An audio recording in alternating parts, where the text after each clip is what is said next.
Hey everybody, welcome back. It seems that you all enjoyed the video lecture, so I'm going to keep trying to do these when I can.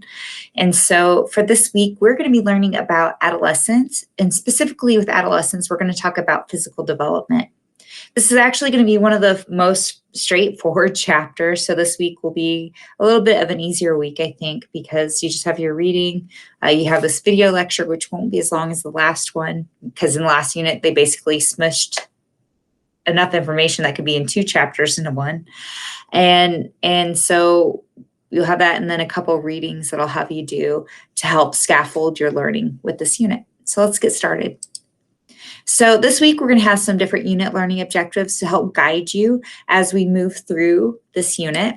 The first one, I want you to be able to explain the physiological and emotional changes that occur during puberty. So for example, I might ask you to define the HPG axis, or what is spermarchy or menarche, testosterone, estrogen, or the concept of eveningness. So this might also include things like, how do these hormonal changes influence sleep and the circadian rhythm, which we'll spend a lot of time on. I also would like you to be able to describe the interplay between culture and puberty, distinguish between primary and secondary sexual characteristics. So your book in the past has just separated out primary and secondary sexual characteristics. This version of the book also introduced growth spurt as a third characteristic of adolescence, but we'll talk about that when we get to that slide. I also want you to be able to explain how the body and body image change during adolescence. I want you to be able to also distinguish among the 3 eating disorders that are presented in this unit and in your reading as well.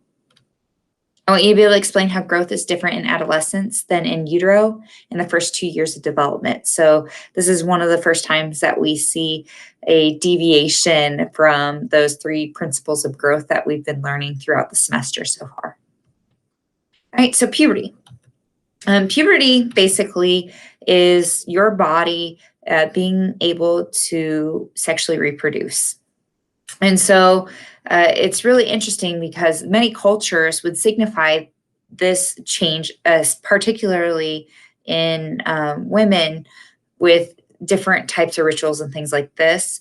And so if you think about different cultures, the book talked about some of the different cultures and things that they did. But if we think even about the American culture, a particular puberty rite that Americans have is the Sweet 16 birthday party. And so we often don't think about that as being a puberty rite, but that's where it stems from. And it's really interesting because when we think, okay, well, puberty, I mean, I started puberty well before I was 16.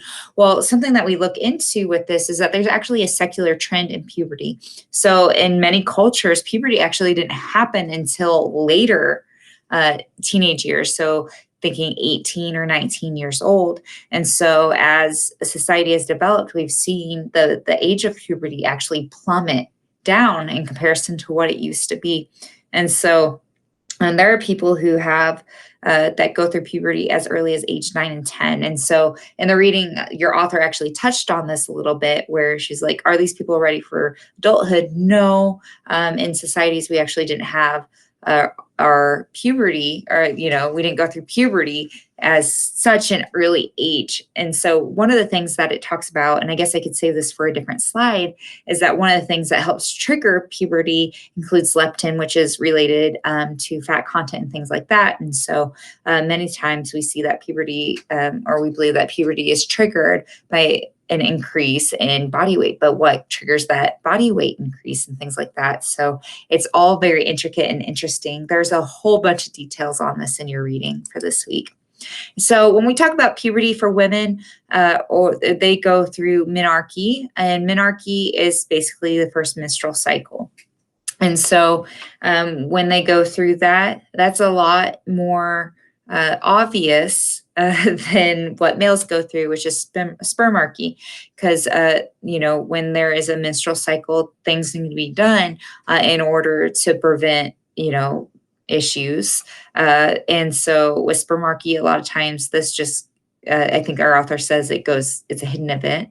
So it's just not as obvious because it's not something that people really want to talk to their parents about, and as reading through this chapter, it almost felt kind of the same way, like when you're a teenager and you don't really want to talk to your parents about these things. I know there are some parents that are really great about talking about these things with their children, but it almost felt like that when reading this chapter, that it was kind of, I'm learning these things from someone who seems a little bit out of touch with some of the different topics that they were talking about. So then when we're talking about the initiation of puberty, there's different things that start happening. So around ages 6 to 8 years old, it's not going to be exactly the same in everyone. That's why we have kind of a range there. The adrenal glands start producing these different hormones that are kind of the precursor to go into puberty. So the adrenal glands start producing these androgens, or these hormones that start influencing our body. And so, but the major access center is our HPG axis. So HPG is an acronym that stands for hypothalamus, our pituitary gland, and our gonads. So our gonads are just our ovaries and our testes. And so the HPG axis gets triggered, and it starts moving us toward having menstruation and spermarchy, where our bodies are able to sexually reproduce. And so I know this is kind of a very hard topic to talk about, because when we look at the differences, there are differences between biological sex and gender identity. And so as a professor, it's really hard to navigate about how to speak about these things in a way where I can be inclusive. So if there's any tips that you have for me on that, I would really appreciate having those.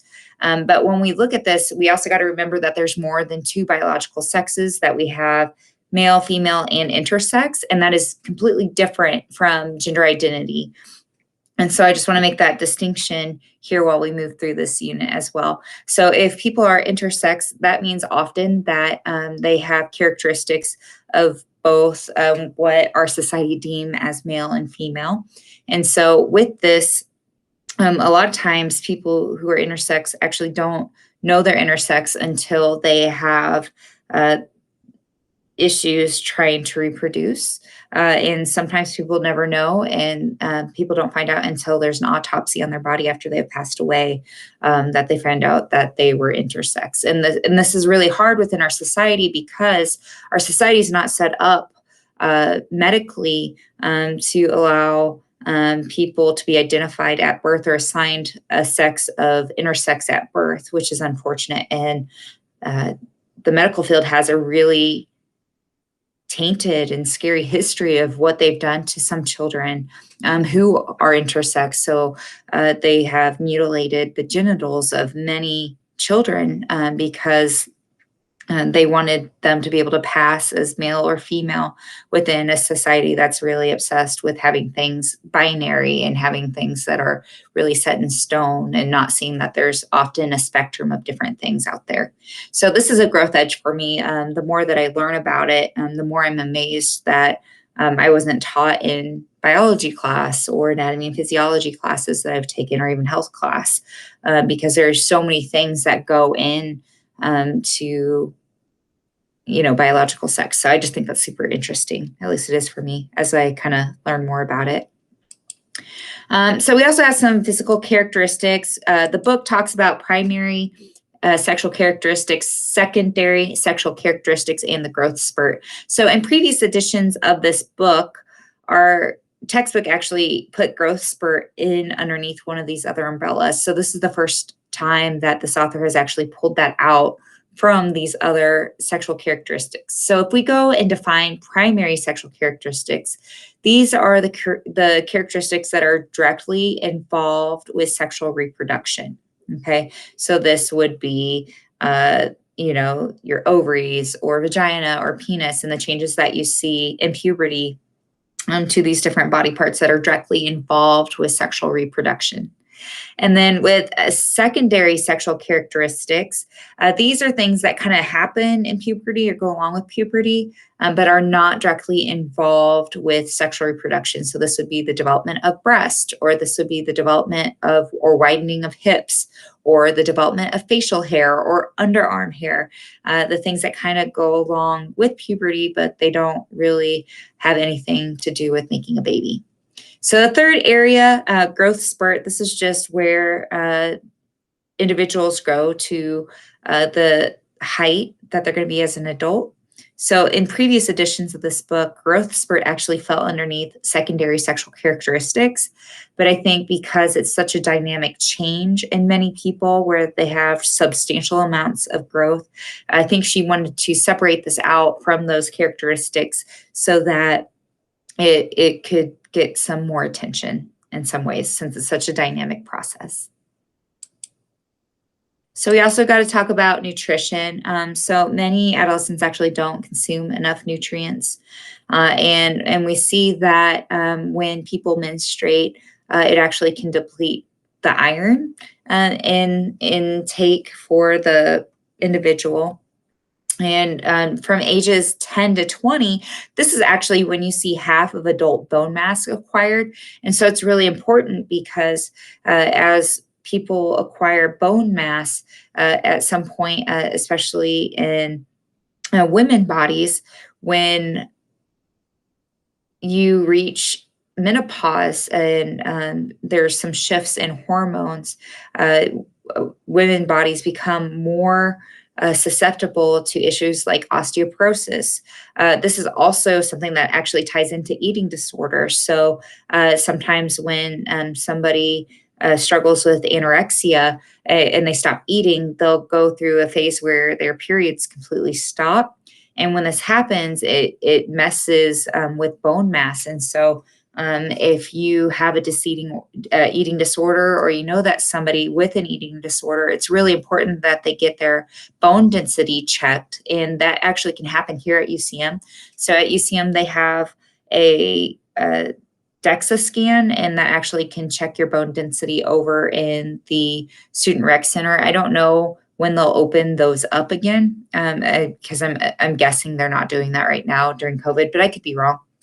But it's really important because when your body stops producing certain hormones, it stops protecting your bones, and they become more brittle and more susceptible to issues with osteoporosis. So that's also kind of an unintended consequence of starvation and disorders like anorexia nervosa. Bone mass is also not just acquired through calcium intake. Body weight exercises, weightlifting, things like that can actually build the bone density. I once had a student that did this really great little magazine article on how bones develop across the lifespan when I got to teach an honors class, and it was remarkable because I didn't know that we actually, like, when we weight lift and things like that, it almost kind of like our bones are having these little tiny fractures, not like fracture, they're like breaking your entire bone, but like little, it breaks them down just to rebuild them stronger. And I thought that was really, really, really interesting. So puberty actually also influences our circadian rhythm. So this is our sleep and wake cycle that we have. Our bodies have a natural sleep cycle, and a lot of it is tied to sunlight and some of the different habits that we have. So the circadian rhythm, again, is our day-night cycle. And so puberty alters the circadian rhythm. So once adolescents start feeling this, they actually become more alert during the evening, and they're less awake in the morning. So they also go through something called a phase delay. And this is where, it shifts sleepiness a couple hours later. So this is why kids want to stay up late, and then they want to get up later as well. And that's kind of problematic because if the adolescents are more alert and awake in the evening, schools typically start super early for middle schoolers and high schoolers, and the American Academy of Pediatrics, so this is the professional organization for pediatricians, actually put out a statement, which is one of the readings that I have in your folder for this week, that they should actually not start school for middle schoolers or adolescents before 8:30. And so with an adolescent myself, my adolescent has to be up at 6 a.m. to be, you know, at the bus stop and to get school. And I think school starts at 7:20 in the morning. And so this is actually not great for children or adolescents. So we're thinking middle school and high school, because what it does is it deprives students of their sleep. And so when we have issues with sleep, sometimes lack of sleep will mimic other disorders, like besides sleep disorders, it'll mimic ADHD. So it might make it really difficult to focus on one thing or feeling really restless. It can also mimic things like it can mimic depression. Sorry, it took me a minute there, right? That sleepiness, it's impacting me now. But it can impact, how people feel inside. So sometimes people will mistake sleepiness for sadness. And if we can get a client or a student, somebody on a good sleep schedule, then they might not feel as sad, right? And so then if we look at it in that way, then it's not actually a depressive disorder, it's a sleep disorder. And I don't know where it is, because I try to fact check this, but I couldn't find an exact number. But what they say is that a lot of times children are getting diagnosed as ADHD when it's actually just a sleep disorder. And there's a whole bunch of research that you could look up. You could go to the JCKL website that looks at ADHD and sleep disorders and how they might commingle, how one may interact with another. And it's really interesting. So I have one article, which is the American Academy of Pediatrics article that I want you to read for this week. And it has more information on that. And then I also put this link that talks about sleep in teens from the UCLA Health Center. So if you want to read that one's going to be optional. I have the readings marked whether they're optional or required in our Blackboard site. So stress actually makes reproduction more difficult. They also think that stress might have some influence on how early someone starts puberty, particularly in female bodies. So when we get really stressed, it releases a hormone called cortisol. And so cortisol has a whole lot of different influences on our body, including one of them, it might actually help us gain weight, which is really interesting, I think. So stress also increases those puberty hormones that I was talking to you about, which may then trigger early puberty. And they say that, but they're also not sure that stress causes early puberty. We see some research that looks into it and looks at, especially with female bodies, that going into a very stressful home environment, often those children, for some reason, will start menstruating earlier than people who don't come from as stressful as a home. But that doesn't mean necessarily that it's causation. So that's why it's a little bit tricky. And that's why they can't be sure if stress causes early puberty, because we can't do that study, right? We can't do a true experiment where we randomly assign some people with female bodies and some people without female bodies I messed that up. So we can't randomly assign people to be in homes that are causing stress and the others to be in ones that don't cause stress, if that's even possible, and then see which ones started puberty early, because that's not ethical. And logistics for it wouldn't be great either. And so there's other things that they've been trying to tie to it over the years too. So hair products is one. So they were wondering if some people were starting puberty earlier because of the products that they were using in their hair. Maybe that was eliciting some hormones that was causing early puberty. Some people wonder if like the obesity epidemic, because we know that leptin does have an influence in when people begin puberty. So they weren't sure if that was also doing it. As we've seen countries develop and have more nutrition, more access to food, that has also been something that people believe kind of may trigger puberty early. So this this chapter also talks about body image quite a bit. And if we're going to define body image, this is just a person's idea of how his, her, or their body looks. There is a disorder called body dysmorphic disorder, and in this disorder, people see an image of themselves, and it doesn't actually align with their actual body size. So a lot of times we'll see this with people who also suffer from anorexia nervosa.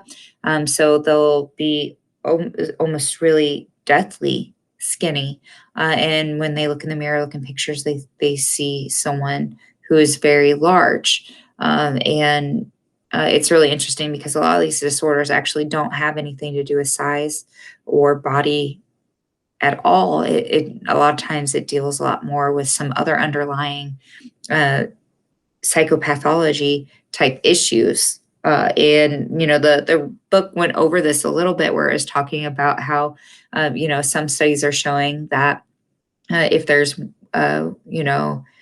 people who are pregnant and they're stressed when the baby comes out, that they might be at a higher risk for an eating disorder and things like that. There's also a very big environment type piece to that. There's also issues with perfectionistic type tendencies that might lean into an eating disorder as well. So now that we've been talking about them so much, let's talk about it a little bit more. So the first eating disorder that we're going to talk about is anorexia nervosa, and this is voluntary starvation. It's really interesting to see how this disorder has kind of changed throughout the different revisions of the DSM. So the DSM is the Diagnostic and Statistical Manual for Mental Disorders, and it is created by the American Psychiatric Association, and it is how we in America typically decide to diagnose different disorders. And so right now we're in the DSM-5. And so anorexia has had some significant changes with what qualifies as anorexia and what doesn't. And so I used to always have an eating disorder expert come into the class to talk about eating disorders with my classes. And the way that my expert got started with eating disorder nursing type practices, that they actually had a friend who died because of an eating disorder. They went in, ended up having to go into the hospital because of issues with the eating disorder. And they didn't know, the nurses didn't know when they were treating her friend that you can't just pump up the calories all the way. And they gave her too many calories, and it essentially put her into cardiac arrest, and she died because her heart couldn't take it. And so it's really important, especially if you're a nurse or somebody who has an eating disorder, or somebody who has a loved one that has an eating disorder, that you got to be very careful. You can't just force all the calories on at once. And it's really important to have a trained staff that you work with because eating disorders are deadly.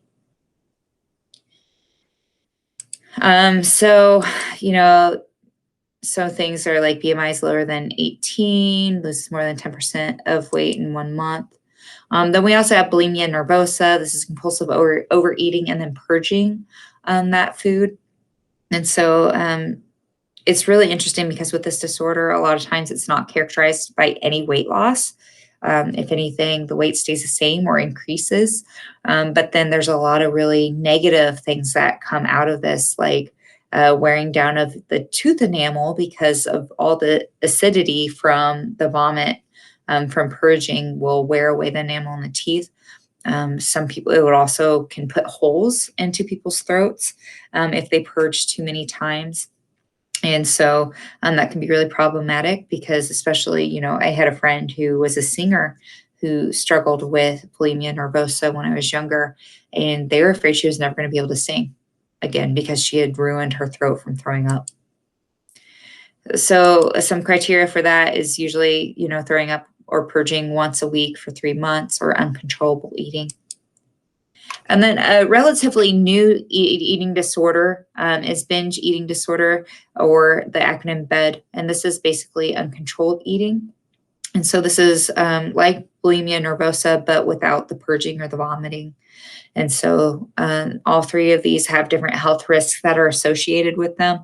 And it's really interesting because I think a lot of times, like even our textbook talks about something called the thin ideal, where the idea that you should be so thin to the media. I think this is almost really out of touch because as a professor, each semester I have tons of students that come in and ask for help for different things, like where can I get treatment for this or how can I get help for that? And it's really interesting that any person that's ever come forward to ask me for help about eating disorders have identified as men. And I think that's really interesting because, and that may not be typical. Maybe that is just the sample that I have, and maybe it's not the sample overall, but I think there's definitely some sort of stereotype that eating disorders are only an issue with people who identify as women. And so I think it's just really interesting to know that these things are out there for everyone. And that it's not just a woman or man thing or a non-binary thing. It's out there for everybody. And the book also goes into talking about sex and sexual desire. It was really uncomfortable for me to read the section of our textbook just because I thought it was really poorly done. And that's really unfortunate because I think there could be a lot of really great discussions that are had about this topic. And so, one thing that popped into my mind while reading this is that it gave the ages where people typically start having sex, and they're a lot later than I think what a lot of you would have thought. I think it was like in between ages 17 and 18 is when people typically have sex for the first time. And so that's really interesting. So when we read that, if you thought that seemed really old, why? Why was that? And so there was some training that I had done a long time ago where it talked about media and media's influence on behaviors of children or children's perceptions of what the world is like. And so what they were finding in this research was that people, usually use some sort of social reference group to see what is normal or what's abnormal behavior. So in previous eras, before so much bombardment of you know, social media, television, all these different things, people used to reference their friends or their peers to see where they were in their development for just things like when do people start having sex? When do people do drugs or do they not do drugs or do people drink or what age do people start drinking these different things? And so um, when that happened, people tended to have a more realistic idea of when people did these behaviors or if they did them at all.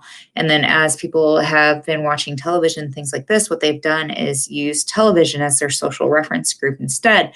And so when we're seeing all these television shows that really push sex and drugs and alcohol and all these different behaviors down everyone's throats, we see that people think that's what other people are doing when that's just kind of the thing that Hollywood wants to push on Americans, which is kind of sad in a way because I think a lot of people push things that they may not even like because they think that's what's popular or what other people like, or that's how they might try to be able to find a mate or a romantic partner, or things like that. And so when we look at this as well, the book talks about sexual desire and things like that. And it's really interesting because the more that I start reading and looking into these different things, our society really doesn't do a great job of talking about what makes great sex and how do people become satisfied and things like that. I mean, there's tons of studies that look that people who are together for longer periods of time actually have better sex. But if we look in society, if we look in movies and things, they're like, oh, ball and chain, the last person that you're ever going to do these things with. When actually, if you actually look at the research behind it from people who do research on sex, that's actually absolutely not true. And so we could go on and talk about this forever, especially with people's perceptions on what makes great sex and how movies are not tailored to showing people what makes a really healthy sexual relationship. And so people learn these things from movies or porn or different things like that. And there's actually a whole host of research, if you ever get interested, that you could look up that actually talks about what makes this healthy for people. And I actually have a study, if I can find it. If you guys, I don't know if you're interested or not, but it was looking at sexual satisfaction based on gender identity and sexual orientation, and they found that, it was like heterosexual men, gay men, lesbian women, then were the ones who were most sexually satisfied. After that, following that was, I believe, bisexual or pansexual women, and then I don't know why they didn't have bisexual men or pansexual men. I didn't think about that when I was reading it. And the last one was heterosexual women were the least sexually satisfied. And so the article talks about why and what they found in the people who had higher sexual satisfaction, what were the characteristics of when they were having sex that allowed that to happen. So I might try to find that article and post it into our folder for an optional reading. That wouldn't be required or anything. I just found it really, really interesting. So that's actually all that we have for this week. And so I told you it's pretty straightforward, pretty short chapter.